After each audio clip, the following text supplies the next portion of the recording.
Super Bowl forever at this point, but the wait, it is almost over, guys. Just one more day until a champion is crowned right there at Raymond James Stadium here in Tampa. The Chiefs and Bucs, they're done practicing for the week at this point. The champs have been preparing at home in Kansas City. They fly into Tampa this afternoon. Meanwhile, no flight for the Bucs. Home game for them, just a walkthrough this morning. And after 2 weeks of hype, Tom Brady's ready to go. He knows the drill pretty well by now. It's a slow build, I think, for this game because it's 2 weeks of prep. You feel like the physical stuff's, pretty much done at this point. And then at this point, it's just going through in your head different situation scenarios, all your different calls that you'd have, just trying to think about how they're going to play us. And then, again, I think that's where the mental prep, you really can't leave any stone unturned at this point.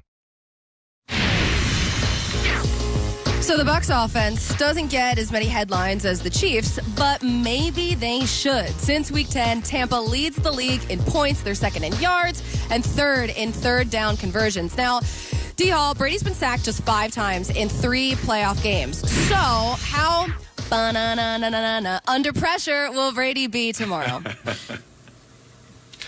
Well, it's going to be pivotal that they put him under pressure early in this ball game. When you think about Chris Jones' ability to rush up the middle, put that pressure right in Tom Brady's face. Tom loves to step up in the pocket when he's delivering a lot of those throws down the football field. And so Chris Jones has to be able to get pressure. But more so than that, Spags has to blitz, and he understands that. And I think Tom Brady understands that. That's why you heard him say he's going through all of those mental logistics in his head of what possibly he could get, because he knows Spags has to pressure him. And if he can't do it with 4-man pressure coming up the middle, he has to send some of those linebackers. Daniel Sorensen, we've seen the Chiefs play a lot of dime as of late. And so if the Chiefs can prove that they can stop the run game of Tampa Bay, they can get in that dime package, and Spags can have a lot of those athletes out there on the football field, and they can blitz and come from different angles and different looks to kind of confuse Tom Brady a little bit.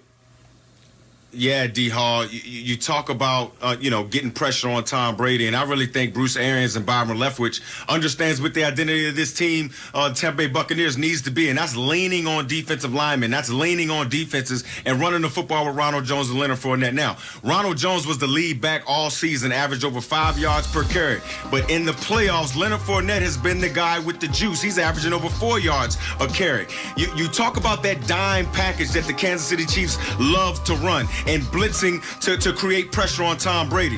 But what if the Tampa Bay Buccaneers just line up and run the ball right at the pressure? Yes, you can have all of these athletes blitzing and trying to get after the passer, but trying to tackle these backs and Ronald Jones and Leonard Fournette, to me, that's what's going to tell the tape of this game. And then Tom Brady can be explosive off the play action once they establish the run game. Yeah, and look, we ask, what do they do, the Chiefs, that is, to create pressure on Tom Brady? We talk about Spags and, bring in the house. And when he's faced Brady before, he's been able to generate pressure, in large part because of the pass rushers.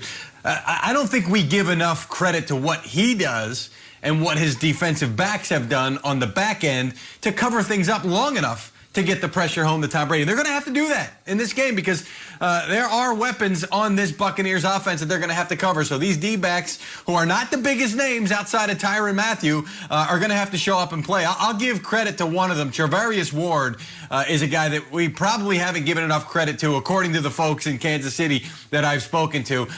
He's one of those guys who's not the biggest, he's not the fastest, he doesn't have all those measurables, but he's really come into a nice player. He's learned how to play the X's and O's, and it's beyond that. He never really had a whole lot of confidence. Matter of fact, before the AFC Championship game, they had all the players get up. David Merritt, the secondary coach, said, let's talk. Let's talk about what it means to be here and what it means to be part of this team. Ward's one of the quietest guys. Talked for 10 minutes. They said it was unbelievable how long he went on about how I used to be a mama's boy. I didn't have a lot of confidence in myself. But just being here and being part of this group, I've had a lot of that confidence. So he's one of those guys that's going to have to show that confidence against this Buccaneers offense on Sunday. Yeah.